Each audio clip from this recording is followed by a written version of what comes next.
Welcome to Slayerfest 98. I'm Ryan Houlihan. I'm Ian Carlos Crawford. And I'm Zachary Patton Garcia, and we're here to talk episode 3 of Slayers, a Buffyverse story available on Audible. But first, Ryan, we have something to plug, don't we? Oh, we've always got something to plug. You absolutely need to come to our live show at Stonewall on the 29th. It is upstairs, because it's the only venue that could contain what we are about to pull off. We will be going up to the attic of the gay frat house in order to reenact the frat-themed horror haunted house episode, Fear Itself. There will be drag performances by yours truly in full Anya and Anyanka garb, as well as choose your own adventure elements to a remixed script and raffles and trivia and hot guys from the initiative guarding the place. It's going to be incredible. It's going to be a blowout. I'm I'm so deep into the music of Olivia Rodrigo in order to prep for this lip sync.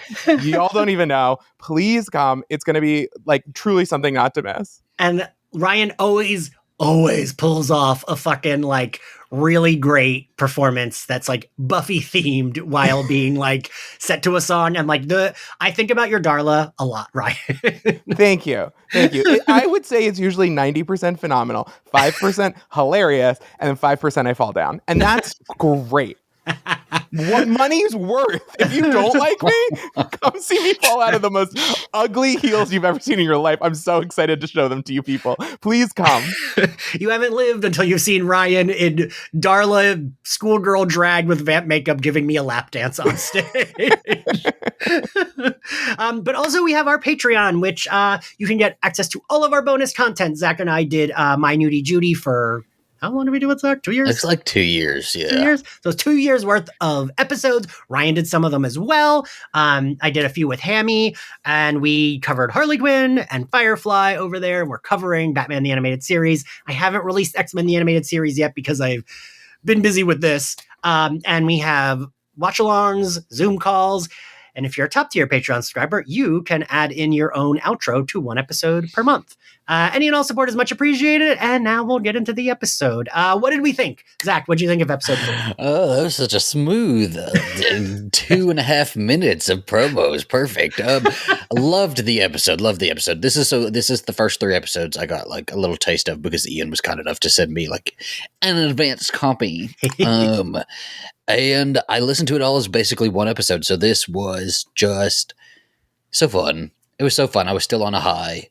Yeah. And the real test will be tonight when I listen to episode 4 as a separate sort of. I was going to ask if you would listen yet. I haven't listened yet. No, but I loved this one, and I love Giles. And we'll talk about it. Ryan? This was the first one that, so the first one I really liked. The second one felt like there was lots of little treasures in there to discover. But this was the first one where I was like, oh, we're ripping. Like, we're going to go. Yeah. Do you know what I mean? And I think actually, I snuck ahead a little bit. And I think the next one is the first one where I'm like, we're firing on all cylinders, get this in front of people. So excited. But this one really feels like we're really ramping up speed and like just delightful. And definitely the first one where I was like, oh, we're in great hands. Do you know what I mean? Not that the first 2 weren't really good, but this was the first one where I was like, oh, this isn't just going to be like fun or like a romp. Like, I feel like they've really, no pun intended, sunk their teeth into the actual larger universe of Buffy. Yeah, I've loved all of them. For me, the only thing that my like ADD brain clocked out, there was like a little bit, the fight scenes confused me a little bit. Like I was having trouble listening. Yeah. And I even re-listened right before we recorded. Like I finished 20 minutes ago as for a second time. And I was still like, wait a minute, what? I can see that being like technically harder to pull off, I guess, yes. though, right? Mm. Oh yeah. Yeah. That's mostly me just not paying attention, like being able to pay attention and having a dumb brain. Fights are easier to see. And would they have choreography? Nobody's like, fights were constructed for the television medium, which is understandable. But they sound just like the fights from the TV show. Yeah, Ian, maybe if you were a Buffy the Vampire Slayer fan, you would know what it's like to be a Buffy the Vampire Slayer fan, but you don't. You're right. And we start with a fight. Oh, wait. First, we start with You know, my issues with the Anyanka stuff, I appreciated that it was wrapped up with Spike here. Like, he actually helped. Like, he helped me like not have any kind of gripe with it, because he's like, that's not how this normally worked. And I was like, okay, good. Mhm. He is saying that this is something different. This is not something that has happened. Even Spike, a like very, old vampire, is like thrown off by it. And that honestly like helped me feel a lot better about it. I was like, oh, okay, cool. We're like saying this hasn't happened before. So like, it made me feel, I mean, I was, I had like a minor gripe with it, but it made me feel a lot better. And I was like, okay, cool. Now I can move on. I don't care. I think it fits in perfectly with the larger lore of Buffy, and like it doesn't break anything for me, but it is hard whenever a new thing that everyone isn't sure whether or not it is canon or will remain canon or whatever. It feels like, are they making up new rules? Especially if you do it at the very beginning. And it is the beginning still of this. So that I think takes people by surprise, and they're like, oh, let me double, like, I don't know how I feel. And then when you're too conscious of like lore building, that's tough. But if you actually think about what they're saying and like how Anyanka came to be in like a corporeal form without Anya, it does kind of work with the larger world of Buffy. And it would make sense that like a particularly powerful, like lingering entity, like we've had non-corporeal entities push through from a demon dimension. So like, I definitely see it being like a thing that they could get away with, but it also is a good reminder that like they have the cast that they have, and they wanted to give them as much to do as possible. And it lets Emma Caulfield show off like different parts of the Anya character, which is great and fun. Yeah. Yeah. Yeah. And it's just nice to see like magic in a universe we're familiar with grow and change and evolve, and because it has to. We can't jump back into the Buffyverse and just go along with and play it exactly like it was played in the show. Things have to change. Things have to move. We have to see a bigger world outside of Sunnydale now. I wish we could go outside of fucking LA too, but we're here. It's okay. Like, what are they doing in Jersey and Texas and New York? I want to go to New York. Yeah, exactly. Like, what? Like, literally, I want to see Cordelia Chase conquer Manhattan. Cordelia's living out her Carrie Bradshaw fantasy. Oh my god, I love it. There's a version of that. There's a Cordelia somewhere who is in a universe. Right. So Spike gives his little narration, which I do like these little catch-ups, because even for like, no one's jumping in episode 3, but like it's good as a little refresher for people who like, I don't know, like maybe you can't listen all at once, and it's like a good little reminder. And the only other thing I want to mention is I like when he like yells at the rat and he says, "No nibbling. It's not a Edgar Allan Poe." He says, "It's not a Poe story." And I was like, "Oh, haha." I love Spike.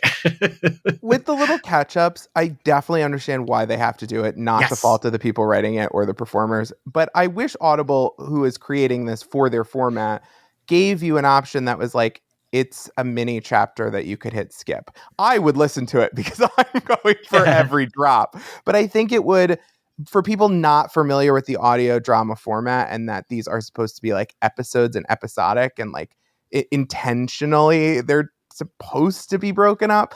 And if people want to just listen to it like an audiobook, it should be made as easy as possible. But that's such a minor note, and totally something Audible could go. I mean, at least it's much easier to skip this little recap than it is to skip previously on Buffy the Vampire Slayer on the DVD discs, right? So. And that's what you missed on Glee. I just always love I love a recap. I kind of, and this is like literally whatever, this is like fine, but I kind of want them to do it like at the end, a little bit of like what they did for the gift, because that's always my favorite, when it's like previously on Buffy, and then it just shows you like shit from everything. Oh yeah, the best. Ugh, so good. I was always, that was like my biggest gripe with Chosen, was that I wanted them to do that again. Yeah. Especially those were really special in the day when those were probably extremely difficult to pull off, like pulling out all the old stuff and finding clips and trying to remember, because a lot of those people worked on the show, but you're not a lore expert on everything you work on. Right. Yeah. Anytime someone's like, "Oh, I can't believe they don't remember that," I'm like, it's their job. Like I don't remember stuff I did at my job. Yeah. I mean, listen, there's things I've created that I don't necessarily remember all the details of, and things like journalistically that they haven't stuck with me. It's just a different part of your brain when you're just being a fan. But so I think I mean, I loved those, and it is a nice to have, because it is like, And honestly, again, they give us more of Spike like performing in it. And I just want more of that. So I mean, he's so good. Yeah, I might not be objective. So we open on, like you said, Zach, a fight. And I gotta say, I love hearing. So I know I just said the fights lose me sometimes, but I don't even mean that in the like, oh, they're done badly. Like I just mean they like my brain clocks out a little bit and like I have trouble keeping track of where everyone is. But I love hearing Cordy be the one that like right. This is everything we wanted, right? This was everything in the show where we were like, she's from Sunnydale. She would have learned by season 3 how to stake a vampire before the finale, right? Like, we don't need to see it in the finale. We need to see it in the first episode of season 3. Yes. And of course, this Cordelia knows how to fucking fight, and she is. And because it's like an audio drama, your brain has to place people where they place them, right? Mm. But I pictured it pretty easy. I had my focus on her. I kind of pictured the filming style of the show. Yeah. And it was fun. I just fucking loved hearing and seeing her fight. I love when she picks up the baseball bat. Yes. It's funny because I picture it with the style of the show, but like, this sounds obnoxious. I was going to say, but because I've like talked to her like face to face, I picture her now. I can picture her now. And I don't mean that obnoxiously. I just mean like, I know, fuck off, Ian. Like, I can remember the things you'll never know, universes you've never lived in. I'm infinite being of fandom. Listen, James Marsders, when I interviewed him at HellmouthCon, made direct eye contact with me, and I will never forget that. You know what he smells like. It's different. Yes. But I kept picturing like her now, the style of the show, but like in HD. Like in my brain, it was like Stranger Things, like cinematography budget, but like still filmed the way Buffy was filmed, if that makes sense. Yes. Much more polished, much more like sleek. Real sleek, her hair, great hairography. Yes. With this choreography, this fight choreography, it's wonderful. Yeah. And like, I liked seeing her have her little like, she's not super punny, but she still has a few, right? When she's like, ow, so many owls, and like calls the like, it's not a werewolf, but it's like a dog thing, right? The demon that she like kills or like beats up. Yeah, I guess. Yeah, I don't really. I don't remember. Because they call it like a big dog. So I don't know. I thought she called them dog. I don't. Yeah. Okay. But just, yeah. You're getting me lost in a fight scene that I thought I understood really well. Could you imagine if they did have Sarah just, voicing a fight scene? Is she gonna, do her little, oof? Right. They are like, I feel like that. I don't know. That's like iconic, right? Because I know exactly what you're talking about. Yes, it's just 30 minutes of them recording her little, little isms, little sounds, her fights. I like, Cordy. I did like it placing us in a time when she's like, I've been a Slayer for 19 years. I was like, did she say good. 19? I thought she said 9. Okay, no, so 19 years. Right, Ryan? She says 19. I thought it was 9. Yeah, oh my gosh. Because it has to be 19. Oh. Yeah. I'm all over the place then. It anchored me in time, which I was not feeling in the first episode, if everyone remembers. Yes. I was like, where are we? So like it has to be, that math means it's like present day, right? It's okay. Like, yeah. Which I liked. I really did like that. And I did like when Miranda is like, well, it's not totally present day, right? Like, isn't it 2013? So I guess, no, because if it's 19 years, 97. I mean, she would have been called in 1990. 97, right? Yeah. So then, 07. It's only the fans trying to do math. All right, that's fine. Right, pulling out our calculators and being like, okay. We're queer. We don't make us do math. Also, how old would Joyce have been at this point if she had lived? Let me just check that. Well, not before anyone at home starts smashing their phone. It wouldn't have been 19 years, right? Because we're talking about when Buffy was called in the movie, not in the TV show. Well, but but they like fudge that because the movie takes place like 6 years before the TV show, and it's the next year. Oh, well, I don't mean like chronologically when it came out. I mean like in Buffy, it's been like 18 months or something since she was called, at least a year. Okay, yeah.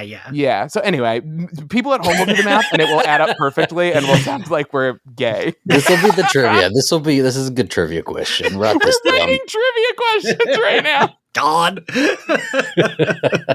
So Miranda who is the one that's like has all their cronies attacking Spike and I'm gonna say Spike and Buffy, Spike and Cordelia.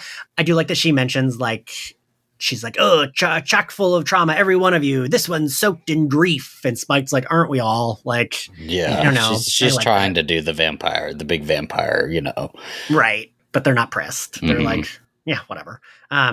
We go back to Clem. He's at the bookstore reading. And I am a really bad literature. I'm a really bad professor. Is that actually Little Women that he was reading? Yes.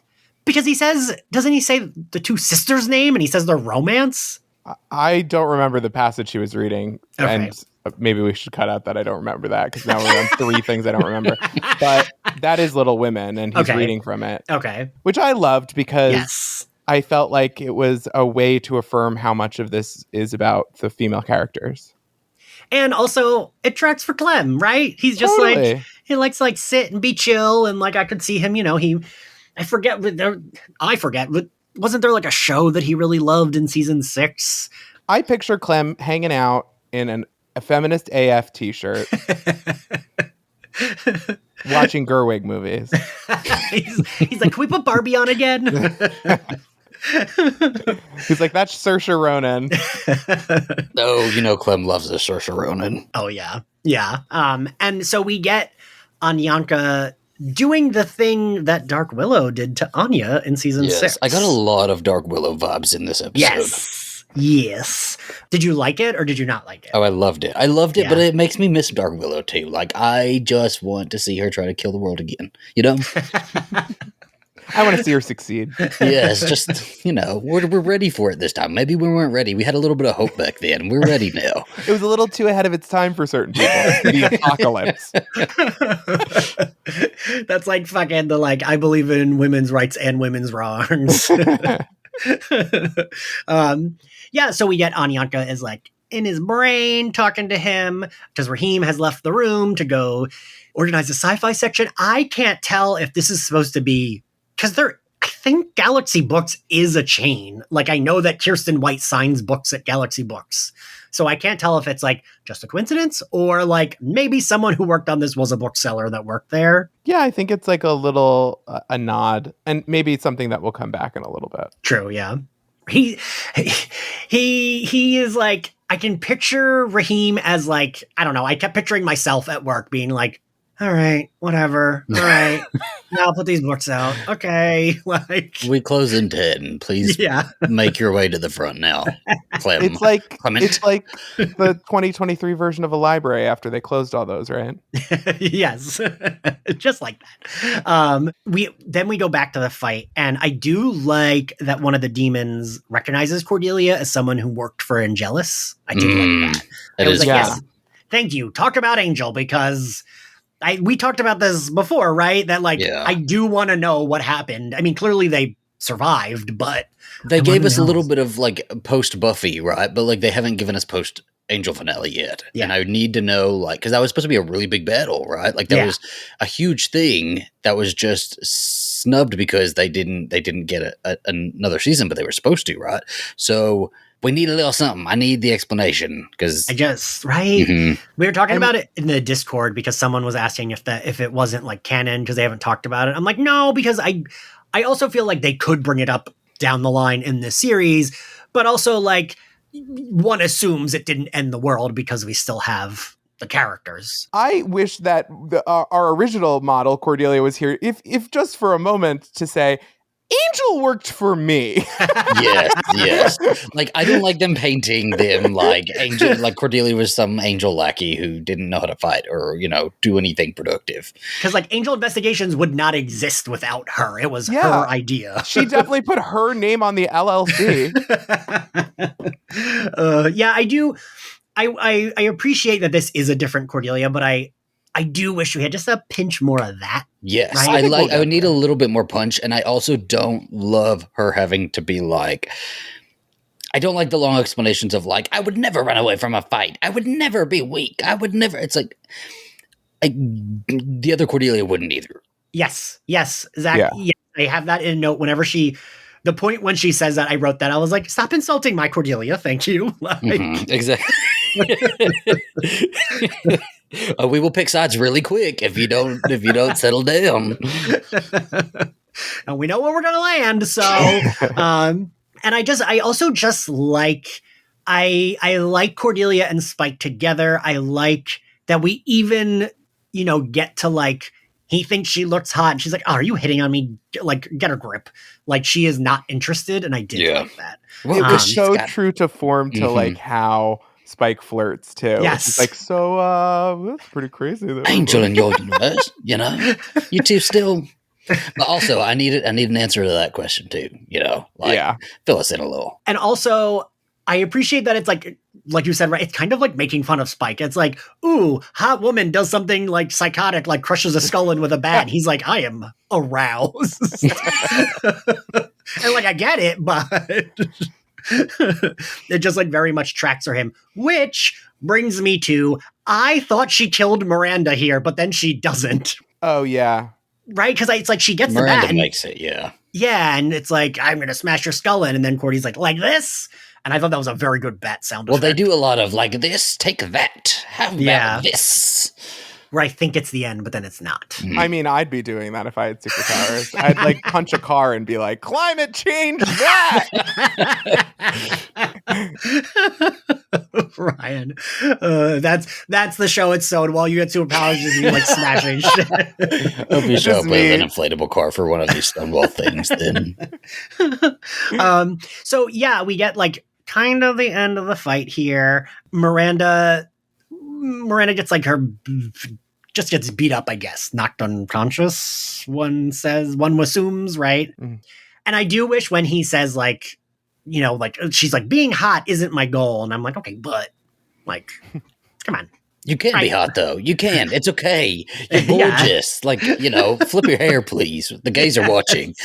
Yeah, like we're like at the other end of the parking lot. We're like, flip your hair, please. Yeah. Like, oh my God, Queen, now flip your hair. Oh my God, just with like our phones out. So we learn. Oh yeah, I will say it is very Cordelia to say being hot isn't my goal. It's just something I've accomplished. But then the new Cordelia doesn't say the second part, but it's implied. Yeah. She does say she has good genes. Yeah. A car pulls up. We learn Clem is a car aficionado, sure. I didn't quite understand why he was in a 3-piece suit. Because Anyanka's fucking with him. Yeah, he's I think Clement now. Yeah, she's like in his brain, and she's like worming her way around and being like, "You're a servant. What do servants wear?" or something. She's like, "You're not going to wear the potato sack you normally wear. We're going to do like, something nice, French maid outfit." I do like that. Like they had Clem doing like mind control voice, so he's like speaking robotically, and I didn't realize until the second time I watched it that you hear him like move her because she is still like a statue. Yes, so like you hear, Frozen Dawn. Yes. Then we cut to Anya and Indira, and I will say I also liked this pairing. I thought they like bounced off each other really well, right? What a great watcher that Anya will make. Yes. Oh, good. Is that a?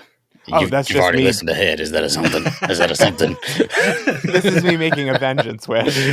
Oh, yes. And speaking of Dawn, it feels like a Dawn and somebody pairing. It's really nice. Anya is just so chill. This Anya is so chill, right? And like doesn't hate children, and feels like the matured Anya that we probably would have gotten had Xander died. Xander died and not. Andrew died and not Anya. I think the actor who plays Indira is like, she fits in really well with this universe, right? Like I feel like it feels like she feels new and fresh, but she also feels like, yes, that is someone part of this universe. Like it doesn't feel like weird or like it doesn't stand out in a bad way. It stands out in a good way, right? Yeah, I feel like there was a danger of being way too precocious. Yes. And like, I think even there are spots where we're teetering near the edge, but it's good because Buffy, like, characters have steered towards the edge really well without actually going over. And so Yeah, I really like it. And I think this actress is very talented. And I think she stands out among a handful of the others where you're like, oh, you have a lot of experience with like an audiobook because it's different. It sounds like it, right? Yeah. Yes. Yeah, I actually looked that up but she, I forget what show she's on. So I was like, oh, is she a voice actor? Because it feels like, I covered, which I always forget. I covered the Marvel show What If for the Patreon. And Ryan, I think you might have been on for one or two of them. But like some of those were rough and it was the actors returning to their roles, but they just weren't like well versed in voice acting. Well, because you're waiting, your face is supposed to hit those notes, right? Yeah. But when you don't have your face, it has to be your voice, and not everybody is as well rehearsed with that. But it sounds like she knew when to hit those notes with her voice, and she did seem experienced. So you said you looked her up. Did she? She's not done anything like this. No, she I forget. I want to say like the Equalizer. She was on some show. Okay, let's do the math. Let's get. Oh my God, I know. God, did I even do any prep for this? Like Jesus Christ. It's okay. It's okay. This is Indira. She's just charming. She's just charming. She's a good addition. Okay, wait. I was right. She was on the Equalizer. She was a main character, or maybe still is. But she did. Yeah, it looks like she's done a couple like kids shows, like kids cartoons, which could lend itself to the audiobook stuff, right? Yes. Because kids shows, you have to also hit those notes with your voice more than face, is what I feel. Yeah, I think it's just, you don't have anyone to play off of. You're not in the setting. You don't have like a whole crew watching to give you some like laughs on a practice take for you to be like, okay, so this bit is working. Like you're just completely in your head. I've recorded whole audiobooks before with actors and non-actors. And when you're working with a non-actor, you're building a brand new boat. It's not in the water. You can build the like parts from all over. So you're like, okay, so learn this trick, practice doing this thing, read this line in a specific way. They're more receptive to you just giving them line readings. But when someone's like a really trained screen actor or like stage actor, it's just different muscles and it's different habits and they're not in their comfort zone. And usually no actor is like, oh great, I have to relearn how to do this. Like nobody loves that. But I feel like the whole cast is pretty great, but there are some standout people like James or Juliet or the new girl who plays Indira, who I think seriously are like, I'm like, wow. Like, yes. Yeah. And like she had good chemistry with Anya. Like they had like it just felt like like you said, Zach, it felt like a Dawn thing, but like, and I'm a Dawn defender, but like a little bit more charming than Dawn. Well, a little bit more matured than Dawn, right? Like she is supposed to be 16. Yeah. And she would be a little bit more mature, right? And she would have been immersing herself in this world already, and so she kind of already knows the ropes rather than having to learn every single little thing and asking questions about every single little thing, which is so weird because Dawn should have also been as matured, but they kept her kid sister. And it just not till season 7. She finally gets to wear denim, get a phone, and hold a steak. It depends on your peer group. I could see Dawn being super resentful of all the like weird stuff her sister does and being like, I'm not like that. I don't want to be involved, blah, blah, blah, when she was younger. Like to be different. But also I think like, if your sister who's so annoying and like so whatever is involved in this thing, it feels like you would run in the other direction. And also that her mom would probably, I feel like Joyce would have been like coming up with a million lies to cover stuff up. And at some point you just stop asking questions. Probably. Like, why is a bunch of women from Buffy's school attacking the house right now while I'm in my bedroom? It's a silly game. Like, how many times do you hear like they're doing a flash mob before you're like, okay, whatever. Whereas if you're looking for your own answers and you're noticing weird things and like it's a secret and blah blah blah as a teenager, like you're gonna be obsessed. And I mean, what did Dawn think when Pat, Joyce's lesbian lover, is trying to kill a house full of teenagers? Like I need answers to these. But Indira, yes, seems like she already has a little bit of maturity anyway. And the way she had to grow up, right, was a very take care of yourself kind of like Faith. And Faith also had a maturity when she came into the show where she almost felt a little bit older than Buffy anyway. Yeah. So Indira because of her background, her dad's gone, grandpa's sitting in a chair, and mom was never around. She already has this little bit of maturity, so it like tempers her a little bit. And her and Anya also being the mature Anya, they just fit so well together, and I'm so happy that they were paired together. And Lord Jesus, let me just say, if I got the opportunity to just sit in a booth and record with Emma Caulfield as Anya, my life would be made. It would be like, that's all I ever have to do in life, right? I'm ready for Dark Willow to take out the universe. And I like her as a witch. Like, I like that. It like makes sense, right? Anya she would have always become a witch. Yes, she would have become a witch anyway. Like, that does feel like a natural progression. Even like if the Anya we knew had survived season 7, like it would make sense, right? Because Anya's incapable of not doing something, or she's incapable of just sitting and being human, right? Like season 7, Anya felt like she was incredibly bored, and had season 8 continued, she would have found like, oh, I'm going to start dabbling with the magics, right? Yeah. And I do like Indira bringing up she brings up the similarities between the realities Willow and this alt universe Tara. And when Anya says, one of them says like, Drusilla must be very good at, and I was like, are they going to say like eating pussy? That's basically what they said, right? That's what we got. That's what we got. Homosexuals. I mean, here's something I definitely know is true. Drusilla's great at eating pussy. I knew that from the moment I saw that. I mean, I can visualize. Her little like sounds, like little tappings, and oh yeah, there's humming. There's a lot of humming. Yes, you'll see your own stars in the sky. I like the magic box joke bit when Indira's like, oh, she was like, we're not going to talk about your magic box. I thought that was like charming. I still cannot visualize. This is the thing I had the most, like once they were in the magic box, I'm like, yeah, sure. It looks like the way it looked in season 6 when Dark Willow went through it. Yeah. But like I could not visualize when they're like, oh, there's a fence. There is the magic box. I'm like, but how are they like? Yeah, this is supposed to be a crater. And even if we're like, hey, this one section of town was on the edge of the crater because it's on the other side of town or whatever, which I don't know that that's true, but fine. Sure. I mean, it's just all like, I just had to be like, okay. Yeah. Yes. I mean? It's fine. Sure. Yeah. And like, yeah, exactly. Like, it's fine. I just like, my brain could not visualize this because I'm like, it's a crater. Not, yeah. But the street is there and it's just condemned and the building's messy. Like, how is that like, I just could not, but like went with it because. Well, yeah, we did leave it. We did leave the magic box. It was done. It was a done piece. We didn't revisit that in season 7, really. That's true. And so it's weird that they would be going and using this as any kind of base. I guess as like a secret area for a secret something, right? And a pile of magical objects is like, yeah, I guess, but we can't move those. Really? Like Giles had a library full of like ancient texts, and we can't move some pixie bone dust out of the remains of a magic box from season 6 of Buffy the Vampire Slayer.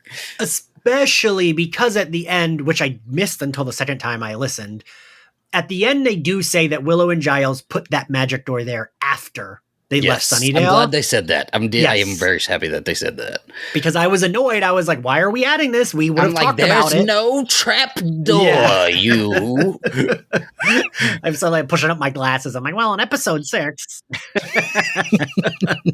So I was glad they did that. But especially then, I'm like, but whatever. I'm not going to harp on this. It's fine. It's done. The magic box is there. The street that they sang the mustard song is still there. Okay. It's all still there. Yes, sure. Then we go to Tara, and I really do love. Now I can't even remember. Oh yeah, it is. This is the first time we meet her familiar, right? Oh yeah. Is it? I know we talked about it already. Did we? I can't remember. Oh god, but it might not have been in that episode though. It's that I couldn't tell if it was supposed to be evil or not. That's my. I'm like, is this monkey neutral? Because like this is the monkey that Justin Bieber left at a German airport. Oh, Jesus. This is the same monkey. Now I will picture that monkey. I know I'm flashing to Michael Jackson's Bubbles. I don't love the monkey. I'm going to be honest with you. I actually think the monkey is making Amber's performance seem campier and more over the top and cheesy than it is. And I think it actually is more at the beginning. And like I saw people's initial reactions to their first like listen through of the first couple chapters be like, it's so arch and over the top, and it's like, well, yeah, sure. I mean, she's a witch queen, but also like I think the monkey is just sending. It's like too much. It's like a hat on a hat. But I like the dog. I don't think I've ever heard you say something was too much. Yeah, it has to be a lot of sugar for me to send it back. I just listened to you guys talk about your drag performances, and now the monkey with Tara is too much. Oh, a monkey is too much. That's too much. That's where the line is drawn. It feels like the monkey, or this feels very Wizard of Oz, right? But like, yeah. Tara feels crazier than Drusilla at this point. I don't know. I still don't know if this is landing for me. She was her queen, and she was crazier than her. I do think we're supposed to be led to believe like this Drusilla is a lot more like grounded.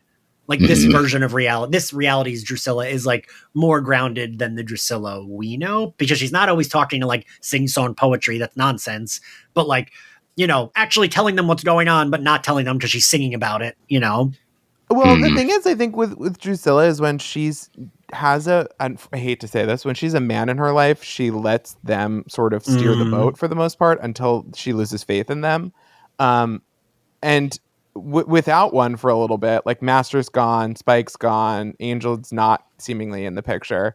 It seems like she had to like stand in her own power again. But, I think she's always had it there. I also think Drusilla has always like chosen her specific moments to allow herself to be, like succumb to like the magical madness of it all. And I think we might get that later, but I think it would make sense for her to be like, to lean into the like, I don't know, practicality of it all. Like I love the idea of her as like a half insane vampire queen, because the only way you become a vampire queen is by being at least 3/4 insane. And you made a really good point about like Drusilla being and it's okay. I'm going to say it's okay to just want, your man or your woman to be the strong one, and you get to be there and, kill people for fun, right? And Drusilla likes that. Drusilla can always boss up if she needs to, always. But we've seen time and time again, she likes when there is somebody that she can drool over in front of her, like doing all the dirty work. And she just like, she gets off on that. So she's looking at Tara. She, even when she brought Darla back, and we just covered that, right? Like she liked Darla being in charge. Now, when she's with Tara, she's like, "Why aren't you tougher? Be tough." Like, I think she sees it as like, it's like she needs she wants muscle because that person can do the dirty business and like handle the physical reality that is so disgusting to her at this point, because what she really wants to be is like deep in her own psychological mysticism. It sounds better than this world.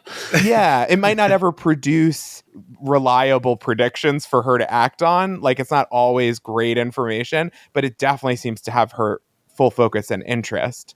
And I think it's probably hard to like be aware of your surroundings and stay in control of an army of vampires. And she desperately wants Tara to be someone who can do all of that for her. The trick is she makes it seem like she's the beta. Yeah. Kind of, but like, yes, absolutely. But like, it's just also, Drusilla just doesn't find it sexy when somebody has a conscience, She's like, that's why she left Spike. She's like, really, Spike?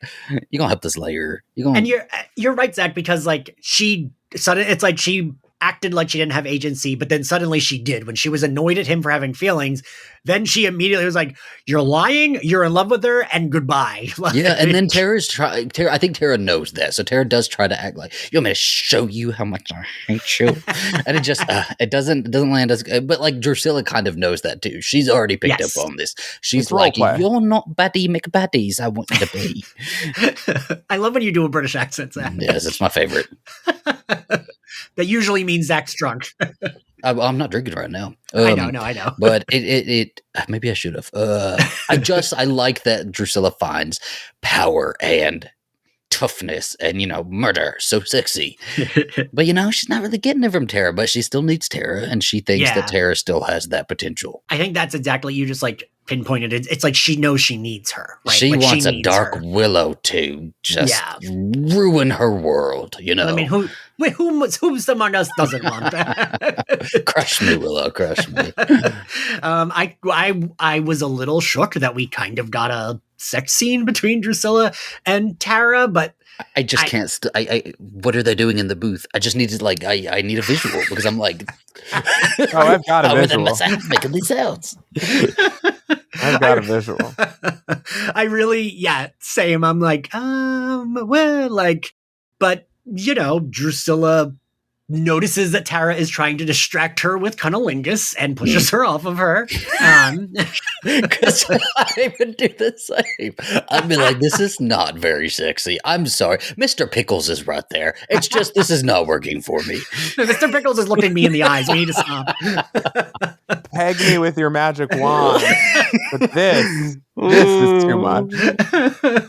That's like when if my pug ever walked in while I was having sex, I'm like, well, we're done. He's looking at me. And add the layer of your pug knowing how to play the piano and hitting keys while you're, And knowing Justin Bieber.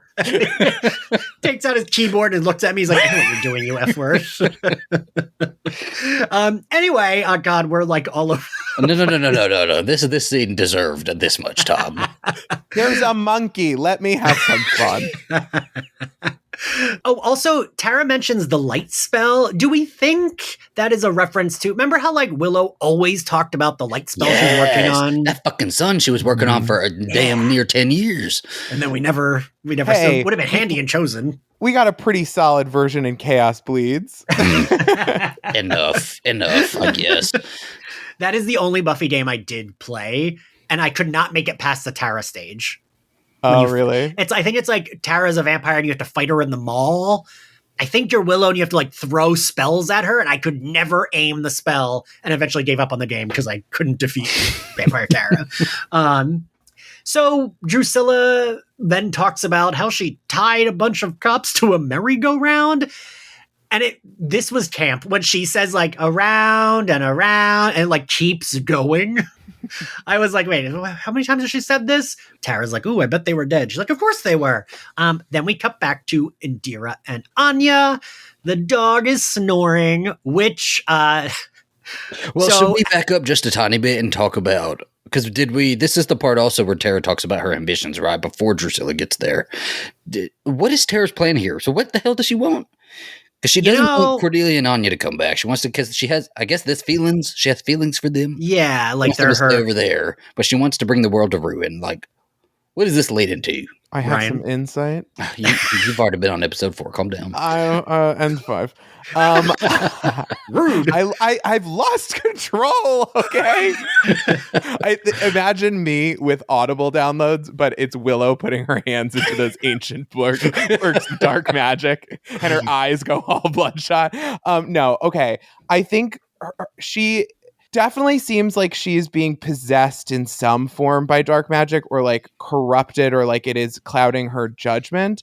And I think she has a vision of what this will all be after the fact that is like not based in reality. Okay. And I think that's part of the urgency with Drusilla is she's like, just do our plan and like, let's get our shit together and done as soon as possible, because it's like a time bomb for her to put together the pieces and be like, maybe this person doesn't have my best interests at heart. And the great magic trick of that is that Drew is saying to her face, like, I'm evil, but she's performing love, which makes you all confused and frustrated.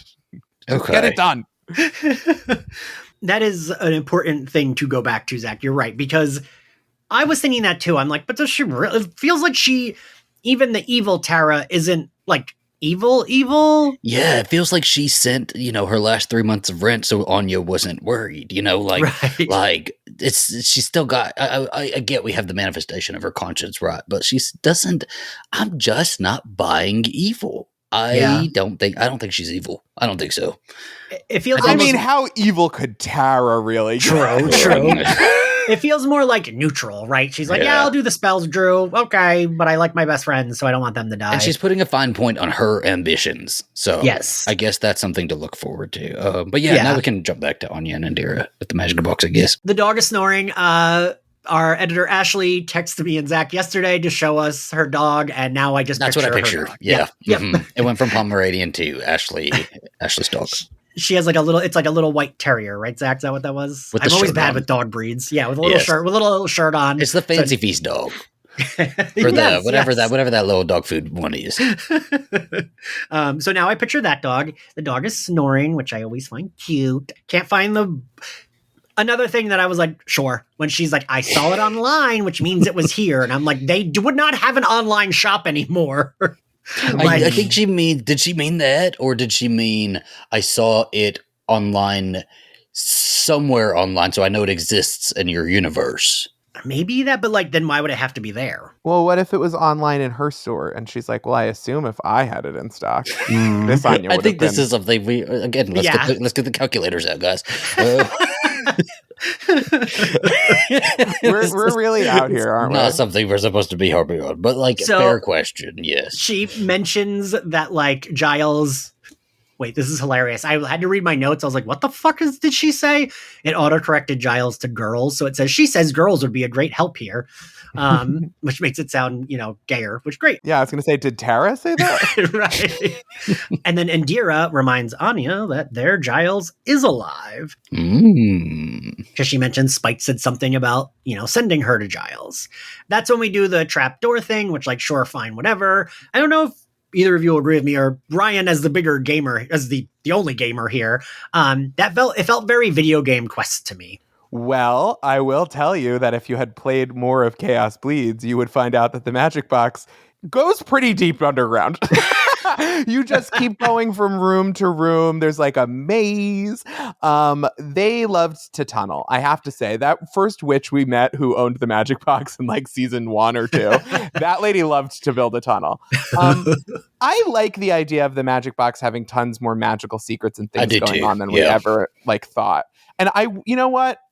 I get it. It was destroyed. If they find a way to be like, we've restored it to its former glory, but the rest of Sunnydale, no, and we've also moved it to LA, fine, whatever. Yeah. I would love if the magic box moved around, and similar to like She Who Will Not Be Named's Castle of Magical School, it has lots of little secrets and stuff in there, because that's what would have happened in the magic box. You know how many times Dawn probably knocked over a potion and was like, oh, I don't know what that did. Creating like a pocket universe. An entire protection spell that lasts 19 years later. Yeah, yes, that's what happened. Yes, yeah, it protects the whole acreage. So all solved. And then she gave birth to a pterodactyl. It's all the same episode. Ryan. And I'm out here like, the monkey is annoying. The monkey is a step too far. Ryan, you saying like, yeah, Dawn was like 13 and at the magic box, of course she would knock some shit over and like create things by accident. Yeah, I could absolutely see that. I would have done that as a kid. I would do that now as a 40-year-old. I mean, Anya definitely was like, some of this inventory cannot be out here. Can I create a pocket dimension? And it's fucking true. The deeper you think about it, too. She stole a necklace and conjured a musical episode. Like, Dawn is the reason the magic box is still standing. It has been solved. There's no need for anybody to be angry about this anymore. Ian. They do whatever sure, like this really is fine. I'm gonna say this in like a shitty way, but like they do whatever and they get it, sure. But like that's fine. And then yes. Giles living his relaxed life, man. With who? I was gonna say, Ian and Ryan. Ian, you tell us who comes out the other end of that. Yeah, Giles, whatever. Who came out of that spell? So we get Giles and Olivia. Yes. And we've been clamoring for since that episode, right? Yes. And like, it's always so weird that she never came back, because she's in 3 episodes of one season, and it's not like they end poorly or, whatever, but makes me think more of her. She was like, this town sucks. You're a fuck buddy. I'm staying here for 48 hours, and then I'm getting on a plane. This place sucks. Yeah, like, you come to me. Yeah. She keeps saying it, too. She's like, why do you guys keep going back there? You're fucking weird. Like, high school was 20 years ago. Like, I have tea and a great Netflix subscription right here. Yeah. If you want to fuck, you can come to England, because... capital of fuck. England. And it is so nice to check in with Giles. And like, so my newly renovated recording studio office, whatever, there's 2 dressers that have everything in them that both of you have seen pictures of. but they've got mirror doors, and I have left them open because I've been shooting pictures. When this came on, I was sitting at that desk making some figures, and I looked over, and like the mirror door was open. I was just looking myself in the eyes as I cried. Oh my gosh. Oh my God. Are you on HRT? Because that sounds a lot like what I've been up to. Ryan. How wonderful, though. Like, this just, Right? I felt emotional over this, so I Oh my completely God. get it. This just felt, and it's not Giles after he has died and turns into a child, and, Right. it's Giles. Yeah. It's Giles, and he has, I love seeing, because I loved when Anya came, right? We kind of talked about that feeling of how important Anya was and getting to hear her again, but she still isn't our Anya, right? But this is our Giles, and we get to see him in life. We know that he did want to remove himself from all of this stuff. And even though he's dealing with shitty people on the phone who don't realize that it opens at 11 a.m., lady, 11 a.m., he's still like very happy in his world. Loved his phone conversation because it's a perfect mirror of Anya's phone conversation, and both of them, we know their customer service styles are a little different, and both of them are still stating like customers are the worst. These people are awful. And I love that it's our Giles, because of all the characters who cannot change if they are brought in or whatever, in my opinion, it's Buffy and Giles. Everybody else, I would love a version of. I would love a spin of. I would love, I don't mind there being different Anyas. We've had a few different Anyas, and they're all great. And we've seen Willow with like different personalities. Xander, whatever. Yeah. Whatever. That's exactly what I was trying to be more tactful about, and probably would have ended up cursing. But Buffy and Giles are our stable forces. Yeah. Giles is the keeper of wisdom and memory, and it was Dad's home. It was just the best. Didn't it? Yes. Dad's home is the perfect way to put it. Yep. And this is the type of Giles that I know Buffy is going to holidays at his house. Yes. Or whenever she's able to, whenever she can. And you know what? And I don't think I guess we'll find out. We'll find out what Buffy's doing, hopefully. But I picture Buffy as the load is off of her a little bit. She hasn't had to be Queen of Slayers because she's the only Slayer, right? So she has a little bit of more time. She can go to Daddy Giles's house and see him and visit him and make fun of his Christmas tradition. Yes, her and Olivia make fun of Giles together, and that's so fun to me. Yes, and I just we love them all, right? But it's Giles, like you said, Giles wanted to remove himself from this. He did want this, and he got it. And it's thank you. One of these characters got their happy ending. And please tell me Olivia is like Buffy's surrogate mother as well. Right. Please. Like the cool mom. She would be like the cool mom. Yes. Yeah. Like when you have a stepmom, but they don't suck. Yeah. Like Olivia's getting Buffy to smoke weed outside with her. Totally.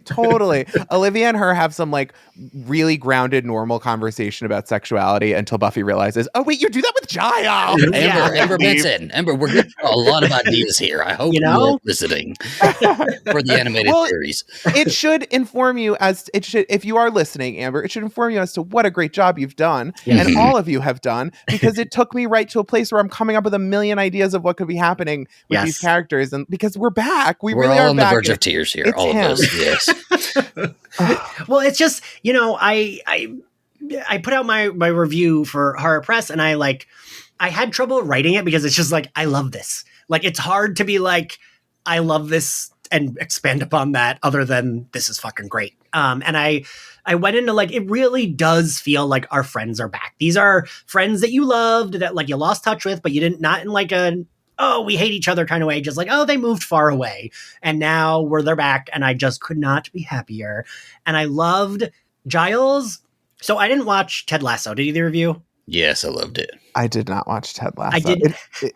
I heard your Aubrey Plaza invitation. But I didn't recognize his voice right away because I haven't heard him in a while. I didn't recognize his voice, and I liked knowing that it was Anthony Stewart Head. And yes, he's gotten a little older. His voice changed a little bit. That makes me happy because it is, like you both said, it's our Giles. It is our Giles from this timeline. He was allowed to get older and be chill with his hot girlfriend, wife, whatever partner, and they're just like hanging out and like being a little sexy with each other. Like, good for them. That's how he likes to wake up in the morning. Right? That he Yes. likes to have some Olivia and Taster's Choice. Ripper.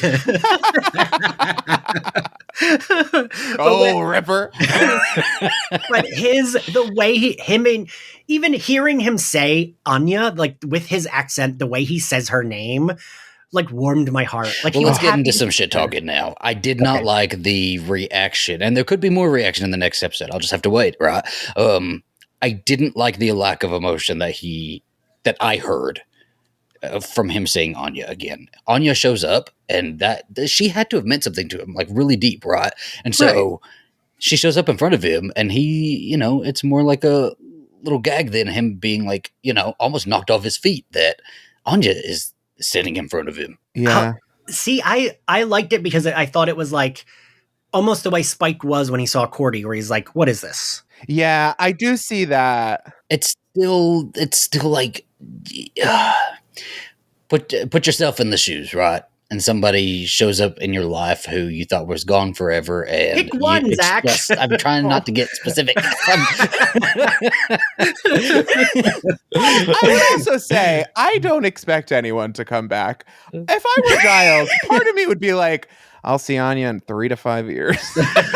Like, these people do. I'm not saying it was totally right, but I also think from a production standpoint and an acting standpoint, it gives you somewhere to go. Yeah. Where like coming in hot might not leave you. Like, as much as like Tara we're trying to establish which queen Tara, she comes in hot. So there's not a ton of like ceiling to go to. It's more about going to a different depth. Mm-hmm. But like, I think Anthony Stewart Head maybe knows that there's like some really big scene where he's going to have to wake up like Ripper's got to wake up. You know what I mean? Like the Giles beast has to come alive, and maybe he's giving himself somewhere to go. But I do hear that note. Like, when Buffy was back, we got like a great overwhelming response. And as much as Buffy will always be like a daughter to him, I don't think Giles really discriminated in that group of Scoobies as to like the amount of love he could have. Yeah. And it feels like that's my only real gripe with this, because it felt more like he was immediately concerned about, because the conversation was like about, that's not my life anymore. And he's like, oh, I thought I said that wasn't my life, Olivia. And that was his like oopsie moment, instead of like seeing Anya and having this moment and having this like gasp that she's standing in front of him. And then there's some random girl standing next to her. Right. So, what you just said, Ryan, about like maybe he wouldn't be that surprised to see Anya in like 3 to 5 years because everyone comes back to life. I won't say who, someone was like, their like big critique of this series was like, we're bringing back dead characters. And I was like, but like the shows did that all the time. Like, Buffy, like literally Angel, Buffy Spike. came back twice. They needed Buffy on a new network and they brought her ass back to life. Okay. It's possible. We can do it. Darla got ordered in an Amazon shipping crate. She died how many times? I mean, it's just based off convenience. And you know what the convenience here is we fucking want it. And I don't give a shit how it happens, okay? Because it shouldn't have happened in the first place. Zach, Ryan, I feel like you and I are a little bit more predictable. Like, of course, those faggots are so excited about this series, hearing the ladies. Zach, I am so happy that you are just as excited as we are about this. About seeing what? Have we not been friends for 3 years? What are you talking about? Well, no, I was just worried that, like, I don't know. Zach, Ian, for his identity, needs you to be more towards a mask end of a spectrum. Okay? And for his identity, he needs me to basically be Jessica Rabbit. Okay, so let me reverse real quick. I don't really care. I think Anya shouldn't have come back. I think it was weird because she died. Didn't she die in season? She was real mouthy. I thought she died at the end of season 8 of Buffy. But I don't know what show. I don't know. Where's Xander? When is Xander coming in is what I want to know. Those are the hard questions. Yes, right. Wait, hilariously, this is like when my boss at Barnes & Noble, who was so nice, was like, when he found out I had a Buffy podcast, he told me he named his son after Xander. And I was like, oh my God. Okay. And then he was like, I want to listen to some of your episodes. I was like, I don't know that you would like it. Like, so nice. I just was like, listen to season 2. Yeah. So this is like a little too brief for me, but that's fine because we're setting up for the next episode. Mm-hmm. Then we go back to Spike and Cordy. And there's a lot that happens in this like 5-minute span. Yeah. I love it though. I love the extended amount of time we get, and I like going into little not like how you actually talk, which isn't always like with bullet points of Right. like having to get stuff done, which is totally necessary in a script. But I love the thing about Buffy is that we get a little more color, a little more of the world, a little more like emotion and depth. And I thought that this was really well handled. And boy, why did the showrunners of Buffy and Angel not make more opportunities for Cordelia and Spike to hang out? Yes. And we get the word fugly. And that's wonderful. Yeah. I love it. It's in my notes. I want you both to know I'm picturing because of what you said, Ryan, I'm picturing Zach sitting next to Jessica Rabbit, like at Stonewall, and I'm like, oh, my friends. Okay, let's calm it. That's. I'm not that hot. I'm hotter. Yeah, so then they realize that Anyanka left. I do like, again, I said this in the top of the episode, the noise of we hear Cordelia falling, and I just love the imagery of Cordelia as this badass who's falling from the sky, landing on a car and being oh, that was annoying, Yeah. I hope you had insurance, right? But this is also very Dark Willow, right?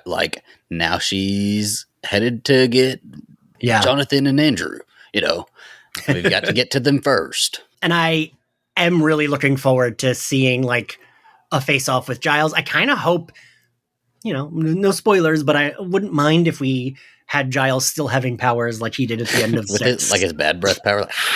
Yeah. I've hooked up with a few of those guys. Okay. And so they realize they need to go to London, which also I just feel like they could just, but I guess whatever, it's fine. I'm like, there's a bunch of magical people. Can't they be there's a portal. Let's go. Mm-hmm. Make Didn't we learn that teleportation is not for people who know what they're doing? Right, true. Well, we are at the end now. Favorite scene, Zach? Giles, and it's such a brief moment, but yeah. Let's say I think we'll all have the same one. Ryan? Yeah, I would say the Giles Olivia reveal took me to electrifying heights of fandom. Same. Yes, I was like, oh, Dad. So nice. What's an outfit we pictured someone wearing? I can go first if you guys need time. No, I don't. Olivia's wearing the most beautiful Loro Piana sweater. It's like it's poured onto her. It's in a lavender color. Her hair is up. She's got on glasses, but they're on the head part of the hair, it's being held in her hair. And very simple jewelry, but absolutely gorgeous. Not turquoise. These are diamonds. We're talking diamonds. And she just looks like if you snuggled up with her, you would always be safe. I love that. Zach? Ooh, I was going to say Olivia, and I would feel like she would be wearing something really expensive, but casual at the same time. Yeah. Where it's very expensive. Yes, because she makes her own money. The Loro Piana sweater. Yep. I can go with that. I didn't do a whole lot of picturing of outfits in this one, so I'll go with that. Yeah. I pictured Giles in a little bit I liked his season 4 style. I mean, I thought he wears a suit really well, of course, but I really liked his cozy sweater style of 4. And I kind of pictured him in a very nice, knit sweater that's brown, and he's wearing a khaki or a green pant, but it's all very classy casual, where even when Giles is having a lazy day, he's still nice. He's not, wearing whatever the fuck I'm wearing, which is still my clothes for my workout at 11 a.m. this morning. Yeah, that's what I also pictured him having, I thought about this when I was doing the image.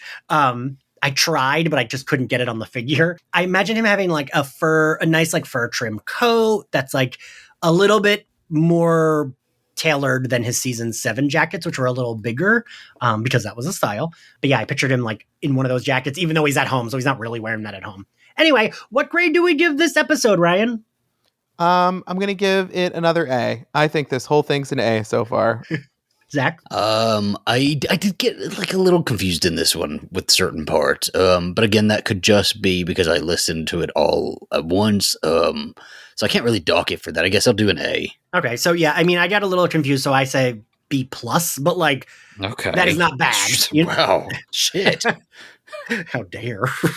Canceled, I guess. But, You know, someone's got to even the average out because I'm not lowering a tick. yeah. Thank you both for doing this. This is like a lot of fun to cover, right? It's just fun having something brand new Buffy to talk about. And it's Yeah, weird. and we're shooting from the hip. These aren't opinions Yes. I've been like cooking and fermenting for 10 years. This is just reactions, fun with friends. We'll probably circle back in a year to 5 years and do it again and have real analyses that like crush your skull with our intellectualism. But it is nice to finally have something fresh and fun and silly and like exciting. Yeah. Unknown.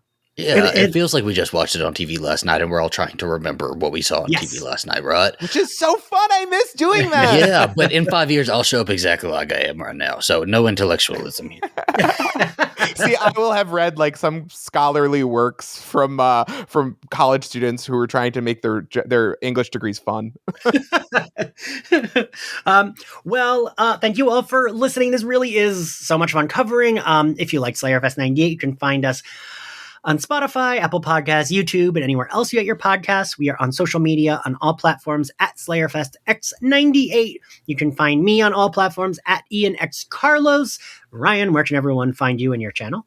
I am at youtube.com/@Ryho, RYHO, where we are fighting the big bads of this world, but with silliness and wigs. And Zach, where can everyone find you? I have a horror podcast with Ian Carlos Crawford here called My Bloody Judy. You can search My Bloody Judy and we will pop up everywhere. You can also search Zachary Patton Garcia, I'll pop up. Zach Garcia, I'll pop up. AZB, I'll pop up. And I have a Patreon now, patreon.com/AZB plus, spelled exactly like that.